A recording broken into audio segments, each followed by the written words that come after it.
boy's name was Daniel. He grew up in a small compound where the walls were cracked and the afternoons were quiet. Except for the sound of goats and distant generators, Daniel liked those quiet hours. That was when he drew. He drew on everything he could find: old exercise books, the back of newspapers, empty cement bags. Sometimes even the dusty ground with a stick. Faces came easily to him. The old woman who sold tomatoes by the road. The bus conductor who shouted for passengers. His mother when she was laughing with neighbors. When he drew, the world slowed down, the noise in his head settled. But in Daniel's house, drawing meant nothing. "Stop wasting time with those pictures," his father would say whenever he saw him. "Does drawing bring food?" His mother would shake her head. "You should be reading your books. Look at your cousin in Lagos. He wants to be a doctor." So Daniel hid his drawings. He would wait until late evening when everyone was tired and the house was quiet. Then he would sit near the kerosene lamp and sketch. The soft scratch of pencil on paper felt like breathing. One afternoon, his art teacher stopped by his desk at school. She picked up his notebook slowly. "Did you draw this?" Daniel nodded, nervous. She stared for a moment longer than he expected. "You have something rare," she said quietly. "Don't stop." Those words stayed in his chest like a warm secret. But secrets are hard to keep in small houses. One night, his father found a stack of drawings under his mattress, portraits, landscapes, careful sketches of hands and eyes. His father's face hardened. "You sit here drawing nonsense while your mates are studying?" Before Daniel could speak, the papers were snatched away, torn, thrown into a metal bowl. A match struck. The flames were small, but to Daniel they felt enormous. Something inside him shrank that night.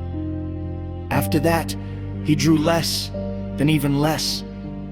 When he picked up a pencil, he heard his father's voice in his head. "Useless, waste of time, no future." Slowly, the pictures stopped coming. Years passed. Daniel finished school and found work in a small phone repair shop in town. His hands were steady, but they moved like tools, not like they once had with a pencil. Sometimes he would try to draw again on scrap paper. Nothing came out right. The faces looked stiff, the lines felt forced. The quiet magic he used to feel was gone. It frightened him. One evening, his younger sister came home from school with excitement in her voice. "They're having an art exhibition in the town hall," she said. "Artists from all over the state are coming." The mother looked surprised. "People still make money from that." "Yes," the girl said. "One of the artists sold a painting for almost ₦1,000,000. The room went quiet.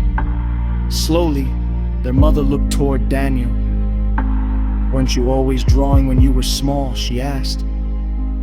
Daniel didn't answer. His father cleared his throat. "You used to draw people well," he said, almost casually. "What happened to that?" The question hung in the air like smoke.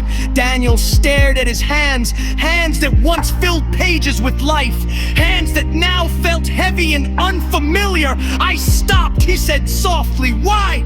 his mother asked. He let out a small laugh, but there was no humor in it. "Because you asked me to." Silence spread through the room. His father shifted in his chair, suddenly uncomfortable. His mother looked down at the floor. Later that night, Daniel sat alone outside the house.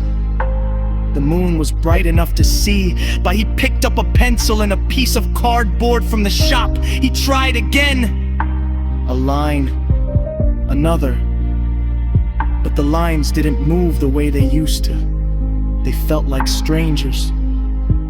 His chest tightened, not with anger, with grief. Because talent, he realized, is like a small fire. If you protect it, it grows warm and bright. But if it's crushed too many times, it slowly goes out. And sometimes, when people finally notice the darkness, the flame is already gone.